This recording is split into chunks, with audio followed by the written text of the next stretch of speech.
নমস্কার। আমাকে বাবা-মায়েরা জিজ্ঞেস করেন যে, হঠাৎ করে আমার শিশু খাচ্ছে না। তো ডাক্তারবাবু কি করব? তো আপনাদের জানতে হবে শিশুদের হঠাৎ করে খিদে মরে যাওয়ার কারণগুলো। নম্বর 1, যদি বাচ্চার ডায়রিয়া হয়, ডায়রিয়ার পরবর্তী সময়ে পাতলাপটির পরবর্তী সময়ে কিন্তু শিশুর খিদে কমে যায়। নম্বর 2, যদি বাচ্চার কফ কাশি হয়, তারপরেও কিন্তু সর্দি কাশি, শ্বাসকষ্টের পরেও কিন্তু বাচ্চাদের খিদে কমে যায়। নম্বর 3, যদি বাচ্চাদের মুখে ঘা হয় বা দাঁত উঠতে থাকে, সেক্ষেত্রে কিন্তু বাচ্চাদের খাওয়ার চাহিদা কমে যায়। নম্বর 4, বাচ্চাদের যদি বেশি করে গরুর দুধ, মহিষের দুধ দেন, তাহলেও কিন্তু বাচ্চার খিদে কমে যায়। নম্বর 5, যদি বাচ্চাকে একই খাবার বারবার দেন, তাহলেও বাচ্চার কিন্তু খাওয়ার চাহিদা কমে যায় মনোটোনাস খাবারের জন্য।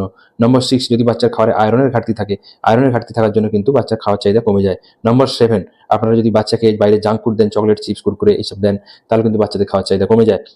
নাম্বার 8, যদি বাচ্চার উইনিং প্রসেস ডিলে করা হয়, তাহলে কিন্তু বাচ্চার খাওয়ার চাহিদা কমে যায়।